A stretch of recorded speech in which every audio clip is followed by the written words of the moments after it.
Olá, boa tarde. A Itatiaia recebe nesta semana os pré-candidatos à Prefeitura de Belo Horizonte.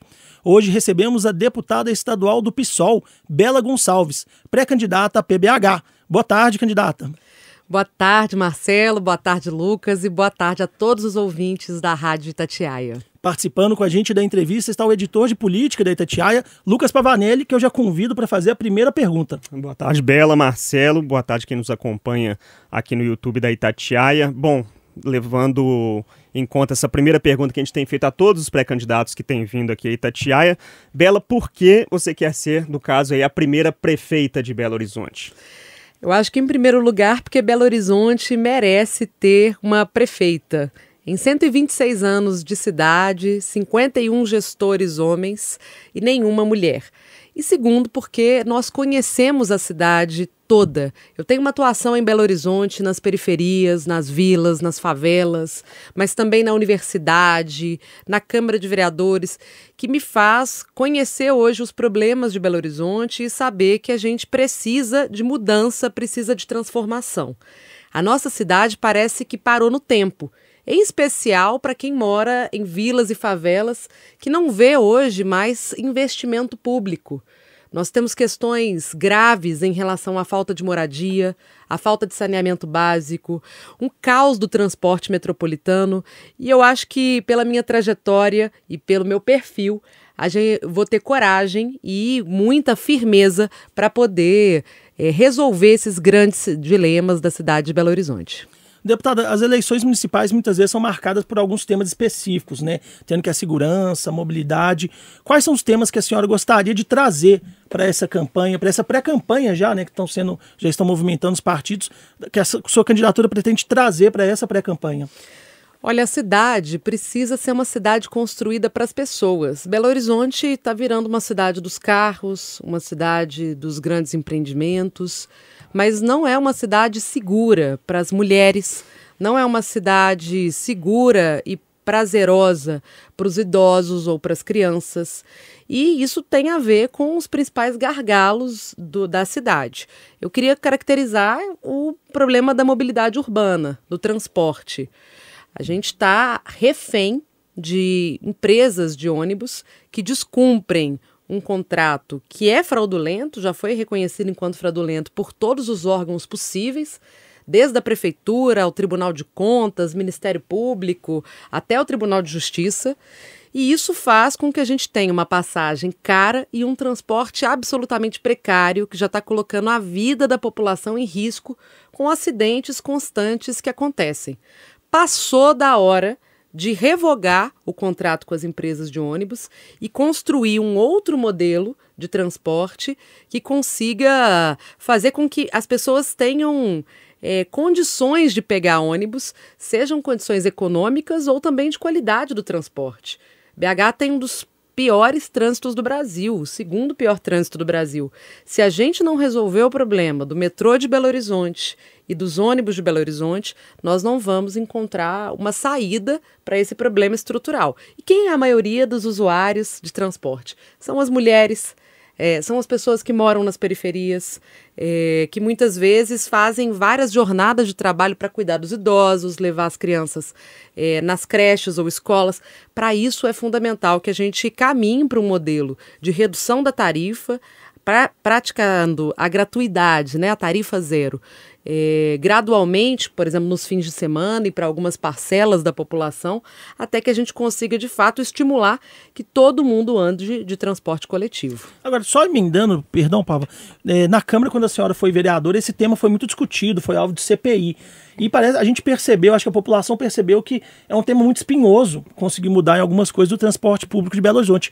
É possível uma prefeita fazer realmente essa mudança, ou alguns contratos acabam prendendo, tem dificuldades jurídicas até de conseguir implementar algumas dessas ideias? Não, eu fui integrante da CPI dos transportes na Câmara e o meu trabalho é responsável também pelo esse reconhecimento de que o contrato é ilícito. Não falta nada para ele ser derrubado, só a vontade da Prefeitura. Qual foi o problema? A Prefeitura, em ação judicial, reconheceu que o contrato é fraudulento, só que ao invés de pedir à Justiça a sua revogação para a construção de um outro contrato, ela fala, olha, é ilegal, é fraudulento, mas eu quero que continue. A Prefeitura de Belo Horizonte fez isso em dezembro do ano passado. Isso é muito grave, gente. Ninguém aguenta mais a modalidade do transporte como está. A gente quer que o ônibus passe no horário, que tenha, sabe, qualidade no transporte, previsibilidade, que as linhas circulem nos fins de semana. A gente precisa de um transporte mais barato, inclusive, para que as pessoas acessem ele. Isso é fundamental. Outro exemplo é o metrô de Belo Horizonte. O metrô foi vendido por uma quantia mísera de 25 milhões de reais. Isso não paga nem o terreno em que a sede do metrô, ali a estação central, está instalada. Foi vendido por esse preço e hoje virou um verdadeiro outdoor de empresas com um serviço absolutamente precário. A gente viu esses dias inundações dentro do metrô, problemas de manutenção, vagões que foram tirados de circulação porque são verdadeiras sucatas e demissão de trabalhadores que são justamente do setor da manutenção. Isso agrava demais a situação do metrô. Você vai em qualquer parte do mundo, o metrô, além de chegar em vários lugares, é um patrimônio da cidade. Você vai num lugar como o México, você vai ver obras de arte no metrô. O metrô de Belo Horizonte virou um outdoor dos supermercados BH. E a população cada vez menos anda de metrô pelo preço caro e pela qualidade péssima. Sem resolver o metrô e o transporte de ônibus, não haverá solução para o trânsito de BH. E é isso que nós temos que fazer. Eu tenho certeza, pela minha trajetória, que eu tenho coragem e ousadia o suficiente para resolver o problema do transporte. Não está difícil, não é impossível, está fácil resolver, está fácil. Deputada, vamos entrar um pouquinho na questão da política partidária. Hoje o seu partido, o PSOL, ele está unido numa federação com a Rede, né? Que é outro partido que também lançou pré-candidaturas à Prefeitura de Belo Horizonte, duas inclusive, que mostra que o partido tem uma divisão interna ali dentro, a sua colega de Assembleia, a deputada Ana Paula Siqueira, e também o ex-vice-prefeito de Belo Horizonte, o Paulo Lamaque, que hoje está com cargo de secretário dentro da gestão do Fuad Noman. Como é que vai ser essa costura ali dentro da federação para que a sua pré-candidatura se transforme numa candidatura de fato lá na frente? Não, isso está muito tranquilo. De fato, houve um conflito dentro da Rede que não diz respeito ao PSOL, que foi entre grupos políticos dentro da Rede, mas a minha relação com ambos é muito boa. Eu assumi a presidência da federação, porque o PSOL tem a maioria da federação, e já aprovou desde o ano passado a estratégia de apresentar a candidatura própria. Então não está em xeque a nossa possibilidade ou não de ser candidata a prefeita de Belo Horizonte. O que a gente tem feito é um debate amplo, em especial com a companheira Ana Paula, para que a gente possa unir os nossos esforços. A Ana Paula é uma companheira que eu admiro muito e que traz para o nosso programa o debate das mulheres e o debate também das periferias. Perguntar para você, Lucas, sabe quanto % do orçamento de Belo Horizonte vai para vilas, favelas e ocupações? Não. Menos de 1%. A gente está falando de 20% da população, a ampla maioria, mora em territórios que não recebem investimentos públicos. Eu estou cansada de ver, sabe, a tristeza das inundações levarem casas, a tristeza dos deslizamentos de terra gerarem fatalidades, as obras mal feitas nas periferias, como a construção de corrimãos com canos de PVC. Se a gente aplicar 20% do orçamento na construção de moradia popular e na urbanização de vilas e favelas, a gente universaliza o saneamento básico. Todo mundo vai ter água, a gente não vai ter problema de falta de água, que está acontecendo em Belo Horizonte. A gente vai conseguir utilizar as terras da União, que inclusive foram oferecidas para Belo Horizonte, para construir moradia popular e até zerar o déficit habitacional. 100 mil famílias sem casa hoje em Belo Horizonte. E nós vamos urbanizar com qualidade as vilas e favelas. Essa é uma coisa que une a mim e a Ana Paula. E nós já temos tratado que estaremos juntas no processo eleitoral, não apenas por estarmos na mesma federação, mas também por uma sintonia de programa e de desejo do que a gente quer para a cidade. Mas essa proposta citada pela senhora aqui, de 20% do orçamento na urbanização para vilas e favelas, isso é algo factível? Porque a gente tem, a gestão pública tem um orçamento bastante engessado muitas vezes, né? Já tem um comprometimento com folha de pessoal. o que você tem que investir em saúde e educação, enfim, sobra pouco para investimentos fora do que estão previstos ali no orçamento. Não, a gente tem hoje uma inversão de prioridades perversa. Nós temos um investimento muito grande em áreas centrais da cidade que não demandam esse tipo de investimento e um abandono das vilas e das favelas, das periferias. Todo mundo que mora em Belo Horizonte sabe disso, desse abandono. A gente já teve aplicação de orçamento em Belo Horizonte substancial em moradia e em urbanização de vilas e favelas. Quando a gente fala de 20%, a gente quer ver 20% aplicado na saúde, na educação, na coleta de resíduos, inclusive na reciclagem, que vai gerar emprego e renda, e também na urbanização desses espaços. Não é possível, numa cidade rica como Belo Horizonte, a gente ter pessoas que passam uma semana sem uma gota de água na torneira. Não é possível, numa cidade com a condição de construir políticas inovadoras em Belo Horizonte, a gente ter 13 mil pessoas em situação de rua e nenhuma política pública que dê conta disso. Então, isso precisa ser prioridade para o orçamento, sabe? O orçamento, ele não pode construir um engessamento de fazer a mesma política sempre, porque ela está levando Belo Horizonte para um buraco. A ausência de investimento nas periferias é mais violência urbana. A ausência de investimento nas periferias é mais desastres. A ausência de investimento nas periferias é a ausência de oportunidades de acesso a emprego, às escolas, às creches, à renda. Então, essa é o carro-chefe, inclusive, da minha proposta. Eu quero ser prefeita para colocar as periferias, quem mais precisa, no centro do orçamento e da gestão pública. Deputada, falando ainda da articulação política, né, na federação, a senhora citou que tem, então, o pessoal tem essa força, né, em relação à rede para escolher. Mas e em relação aos outros partidos de esquerda, né? A gente está num cenário pré-eleitoral que já tem pelo menos 4 até 5 pré-candidaturas de esquerda já lançadas, né? Há uma preocupação de dividir as candidaturas, dividir o eleitorado progressista, dividir o eleitorado de esquerda. Eu lembro que nesse ano, até quando o presidente Lula veio em Belo Horizonte, ele falou muito da necessidade de uma frente ampla parecida com a que elegeu ele em 2022, que poderia vencer o candidato de direita. Essa conversa existe? A senhora conversa com outros candidatos e é possível essa negociação dessa frente ampla ainda? Com certeza. A unificação do campo progressista é o que eu tenho tentado desde o primeiro dia. Eu sei que o campo político que se unir na frente vai levar e vai ganhar as eleições nessa cidade. Nós temos hoje um cenário de muita indefinição. São mais de 12 pré-candidatos. A gente tem cerca de 70% até 91% da população que não sabe em quem votar. Na pesquisa de voto espontâneo, que é a que conta de verdade, nenhum candidato supera a intenção de 3,9% das intenções de votos, nem mesmo o prefeito. Ou seja, Belo Horizonte é um campo aberto de possibilidades. E eu acredito que uma unificação do campo progressista pode sair na frente e recuperar o brilho da nossa cidade, recuperar a condição da gente construir uma cidade que governa para as pessoas. Mas aí como fazer essa conversa? Porque, por exemplo, o deputado Rogério Correia quer essa unificação com ele na cabeça. A deputada Duda Salaber defende também a unificação com ela à frente. A senhora também se lança como pré-candidata, né, cabeça de chapa.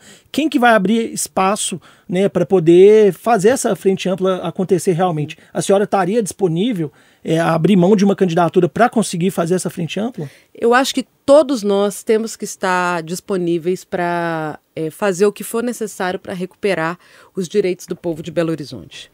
E as vaidades não podem se sobrepor nesse momento. E eu tenho falado isso com Duda, tenho falado isso com o Rogério. Eu convoquei eles, olha, vamos nos sentar nós três numa mesa, fazer um debate sobre perfil, fazer um debate sobre viabilidade eleitoral, taxa de rejeição, outras condições para a gente poder sair juntos nesse processo eleitoral. É o que eu mais quero. Agora, de fato, às vezes as vaidades partidárias nos prejudicam. Na eleição passada, em que a Áurea Carolina se despontava como a favorita, né, do campo progressista, 2020, né? Infelizmente a gente não conseguiu unificar, foi uma pena. Eu estou trabalhando para que a gente consiga reverter esse cenário. Eu acho que eu conjugo alguns elementos importantes para construir essa unidade da esquerda. Trajetória política, experiência e representatividade. Belo Horizonte quer mudança. Belo Horizonte tem um apelo de ver um nome de uma mulher prefeita. E Belo Horizonte quer também um alinhamento com a defesa de direitos sociais, direitos das periferias, direitos, inclusive ambientais, que são comuns aos 3 programas. Aos programas do Rogério, da Duda e também o da nossa federação.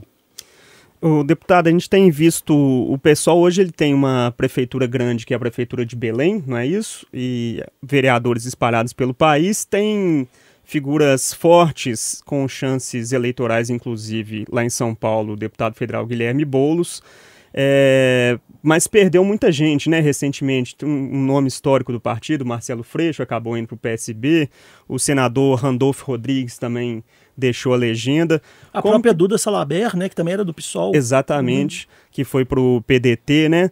Como é que está o momento do partido hoje? Você tem falado muito na questão da capilarização, né, do PSOL aqui em Minas Gerais, levar para cidades do interior. O PSOL muitas vezes é visto como um partido de cidades maiores, né, de cidades mais urbanas. Qual que é o momento do PSOL hoje? Qual que é a expectativa também aqui em Belo Horizonte, Minas Gerais, mas também no país, assim, para o crescimento da legenda? O PSOL está fazendo um giro para, de fato, governar cidades. Nós estamos disputando e vamos ganhar a principal capital da América Latina, que é a cidade de São Paulo, com Guilherme Boulos, unificando todo o campo progressista e resgatando a esperança numa cidade que está, assim, agonizando. São Paulo está agonizando. Eu acredito que outros companheiros e companheiras do PSOL, como Marquito em Florianópolis, Thalia Petroni em Niterói, Tarcísio no Rio de Janeiro, vão ter um desempenho muito importante e o futuro do PSOL é governar as cidades, é se consolidar enquanto um partido que tem uma extrema força. O PSOL foi o partido que mais cresceu em número de filiados. A gente é o partido que teve um crescimento exponencial da nossa bancada eleitoral. E apesar da movimentação de alguns quadros partidários que entram e saem de qualquer partido, o PSOL tem aumentado o número de pessoas que enxergam nele a condição de fazer uma nova política, uma política de transformação, uma política de compromisso real com a população, com o povo brasileiro na sua diversidade. Atento às questões da emergência climática, atento às questões de transporte, atento à necessidade de enfrentar a extrema pobreza e pensar uma economia para o Brasil e para as nossas cidades baseada na inovação, na ciência e na tecnologia. Eu queria falar desse ponto também, se você me permite. Belo Horizonte tem uma economia baseada em serviços. São pequenos comércios como bares, hotéis, restaurantes, que se beneficiam, em especial, se Belo Horizonte desenvolver uma vocação de produção artística e cultural e de turismo. Gastronomia de Minas Gerais já está despontando em todo o Brasil. Um investimento nisso pode aquecer em muito o setor de serviços de BH. E a gente tem uma outra vocação, que é a vocação de ser um polo de ciência e tecnologia. Nós temos a melhor universidade federal do Brasil. E a Prefeitura de Belo Horizonte não dialoga com essa universidade. Eu vejo cidades como Medellín desenvolverem parcerias entre empresas, universidade e poder público para construírem a inovação e a ciência e a tecnologia como motor de geração de empregos, de atração de novas empresas para a cidade, que podem gerar muito circulação de dinheiro mesmo na cidade. Ideias como essa são as ideias que o PSOL tem levado por onde ele passa. Eu acredito que nós vamos crescer cada vez mais, já somos uma das principais forças progressistas no Brasil, e aqui em Minas Gerais nós também estamos juntos dessa defesa das cidades. Vamos aumentar o número de vereadores e vereadoras no interior, estamos disputando uma cidade importante da região metropolitana, que é Caeté, e em outros lugares onde outras forças de esquerda têm força, nós já fechamos com eles, Juiz de Fora, Uberlândia, Montes Claros, Contagem, serão municípios em que o PSOL vai apoiar o Partido dos Trabalhadores. Ô, deputada, a senhora fala, né, dessas outras cidades também, mas uma coisa que chama atenção no PSOL é que ainda não tem essa experiência no executivo, né, tão grande. Tem o Edmilson, né, agora em Belém, que está tendo até certa dificuldade, né, para conseguir formar uma candidatura para reeleição. Essa falta de experiência no executivo pode ser vista como eleitor, como um dificultador. Até o eleitor belo-horizontino, que é bem conservador em alguns pontos. Você acha que isso pode ser um desafio a mais para o PSOL convencer, né, o eleitor belo-horizonte a votar na sua candidatura? Olha, eu acho que o pessoal tem menos vícios do que os partidos tradicionais que governam as cidades para fazer sempre mais do mesmo. A população está cansada de ver uma política de mais do mesmo. Eu entendo que Belo Horizonte tem um perfil conservador de, às vezes, apostar numa política do menos pior, quando, na verdade, ele quer mudança. Toda a população de Belo Horizonte quer mudança no transporte. Quer mudança no investimento em moradia, quer mudança no que se refere ao perfil da economia da cidade. Todo mundo quer isso. Eu acho que está na hora de apostar no rompimento com a política do menos pior para governar as nossas cidades. E é isso, gente. O futuro ele está sendo escrito ainda. Sabe, eu acredito que nós vamos crescer, nos posicionar a partir de um governo das cidades. Se a gente não faz isso, a gente vai estar vivendo um colapso das nossas cidades. Ou a gente alinha as nossas cidades numa economia criativa e de inovação, em sustentabilidade ambiental, em inclusão social, ou as cidades vão virar um poço miliciano, como tem virado o município do Rio de Janeiro. Uma cidade de insegurança e caos no clima, na qualidade do ar, como a cidade de São Paulo. A gente precisa de mudança. E eu acho que BH quer mudança. Perdão, Pava, só para não perder o assunto, a senhora citou a gestão do FUAD, né, que tem algumas dificuldades, falou dessa falta de diálogo com o FMG, mas o PSOL, nas últimas gestões da prefeitura, teve uma interlocução boa, né, tanto na gestão Calil quanto do FUAD, teve um diálogo teoricamente bom com a prefeitura. A prefeitura não ouviu essas sugestões. Qual a sua avaliação geral, até mesmo da gestão agora do FUAD Noman? Falta ouvir mais o PSOL? Algumas reivindicações não foram ouvidas? O PSOL nunca fez campanha para o Calil, nunca fez campanha para o FUAD, nunca teve na base do governo. O que a gente tem é capacidade de diálogo pelo bem da população. A gente constrói oposição quando é preciso se opor a uma coisa ruim que a gestão está fazendo e a gente propõe políticas inovadoras. Olha, Belo Horizonte tem a principal casa da gestante puérpera para lidar com mulheres em situação de vulnerabilidade. Isso foi uma proposta do PSOL para a gestão municipal e me dá muito orgulho saber que muitas mulheres estão tendo o seu direito à maternidade resgatada pela nossa atuação política. Eu acredito que governos como o do FUAD, né, eles não têm uma capacidade de mudança e transformação. Eles vão fazer mais do mesmo. Não necessariamente são o maior risco para Belo Horizonte. Eu visualizo que outras candidaturas, como a candidatura do PL, que é o Bruno Engler, ou mesmo a candidatura do Carlos Viana, são um perigo muito maior para a cidade. O PL, porque é um partido que tem se movimentado através de fake news e ódio e não tem projeto para a cidade. Veja, o Bruno Engler é uma extensão ali do voto no Nicolas Ferreira, que foi uma pessoa que, além de não ter feito nada de bom para a cidade, prejudicou a população do vetor norte de Venda Nova com o voto contra as obras da Vilarinho. Qual é a proposta boa que essas pessoas têm para a cidade? É só um discurso de preconceito, um discurso de ódio. Isso é péssimo para a cidade. Outro exemplo é o Carlos Viana. Eu acho que o senador, assim, sei lá, está escondido dentro da toca. Minas Gerais está discutindo uma dívida pública bilionária com a União. Nós temos as nossas contas públicas em situação assim super difícil. O principal debate que está colocado para Minas Gerais e a União é a dívida pública de Minas. E o senador não se manifesta, não tem proposta, não faz nada. O que o Carlos Viana fez enquanto senador? Nada. E não vai fazer nada enquanto prefeito de Belo Horizonte. Por isso eu entendo que nós precisamos apostar de que nós não vamos deixar Belo Horizonte cair na terra arrasada da extrema-direita, não vamos ficar presos e paralisados ao voto num menos pior por medo. Precisamos unir a esquerda, unir o campo progressista, unir aqueles que têm projeto de cidade para ganhar Belo Horizonte para as pessoas. Interessante a senhora ter citado o exemplo, né, de duas figuras ligadas à direita, o caso do Bruno Engler e do Carlos Viana, que são também pré-candidatos. O Bruno, inclusive, foi ouvido aqui também nessa série de entrevistas que a gente vem fazendo. Do campo da esquerda, a gente tem também, já citamos, outras candidaturas também aliadas ao governo Lula, né? A sua entre elas, a do Rogério, a da Duda. E a gente vê pesquisas recentes que mostram que Bolsonaro e Lula são os principais cabos eleitorais dessa eleição, 2 anos depois de uma disputa muito acirrada para a presidência, uma campanha muito pesada, inclusive, né, em alguns momentos, um resultado apertado, enfim. Parece que nesse ano também a gente vai ter uma projeção dessa disputa nacional também nos municípios, né? A gente vê as cidades também se organizando em São Paulo, no Rio de Janeiro, aqui em Belo Horizonte também.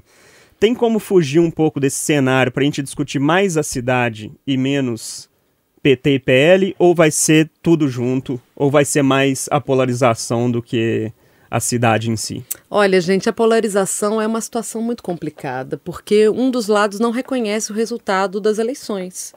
O bolsonarismo não reconhece o resultado das eleições, participou de uma tentativa de golpe ao Brasil e vai tentar elevar essa polarização para as eleições municipais, o que talvez rebaixe o debate de cidade que precisa ser feito.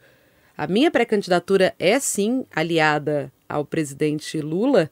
Estou junto com o Lula, fiz campanha, acho que o Lula é fundamental para enfrentar a fome, para fazer a economia crescer, para trazer investimentos para o nosso estado. Está trazendo um Instituto Federal aqui para Belo Horizonte, para o Barreiro, uma coisa linda. Fez a cessão da área do aeroporto Carlos Prates para a gente fazer de lá um novo bairro. Acho que o presidente Lula está cuidando muito de Belo Horizonte e eu estou alinhada com ele. Mas eu espero que o debate não seja sobre a conjuntura nacional, que a gente discuta os verdadeiros problemas de Belo Horizonte. Como eu disse, abandono das periferias e ausência de moradia, transporte, a nossa economia paralisada e, com isso, muita gente no desemprego, uma cidade que tem sido insegura para as mulheres, para as crianças, para os idosos. Esses são os debates centrais que eu pretendo fazer.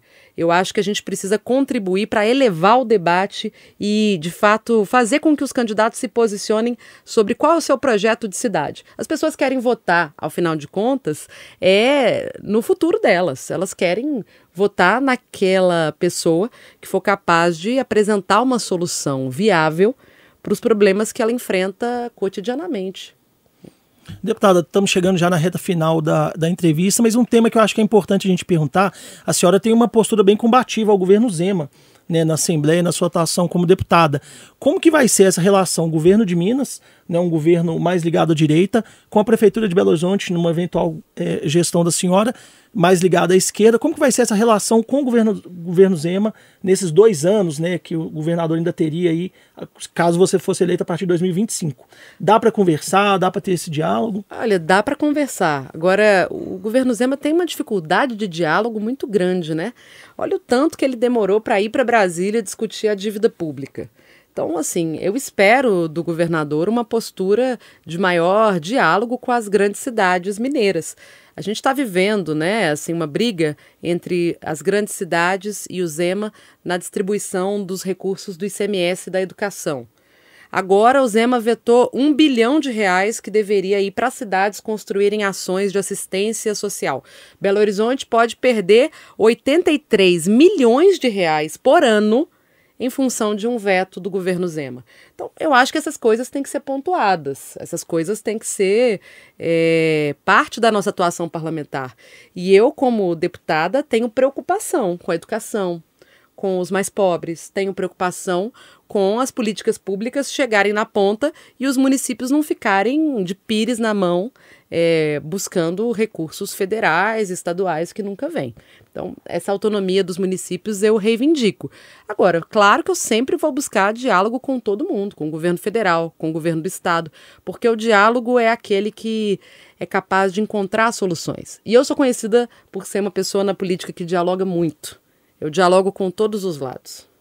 E né, até uma dúvida uma curiosidade, você citou o Guilherme Boulos, né, mais cedo. Eu lembro que na campanha de 2022 a senhora teve até um apoio do marqueteiro do Boulos. Ele vai estar também nessa campanha em 2024, ele vai ser um dos seus conselheiros. Como que está essa formação da equipe? Exato. Não, a campanha do Boulos e a minha estão muito alinhadas e o Galo, né, que é a pessoa que construiu o marketing eleitoral do Boulos, está construindo a nossa campanha. É muito interessante ver um pouco da coincidência de trajetória entre eu e o Boulos, né?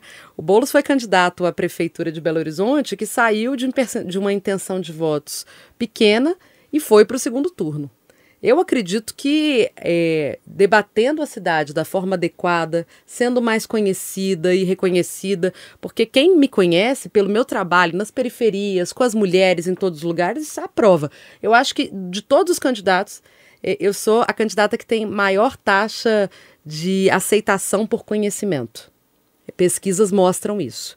Então, a gente tem uma potencialidade enorme de crescer, chegar nesse segundo turno e ganhar Belo Horizonte. Agora, é claro, temos que fazer os movimentos adequados para isso. Tempo encerrado. Encerramos a nossa entrevista com a deputada Bela Gonçalves. Muito obrigado, pré-candidata. Obrigado, Lucas. Prazer essa entrevista com vocês. Obrigada. Foi ótimo estar com vocês. Boa tarde, pessoal. Até a próxima.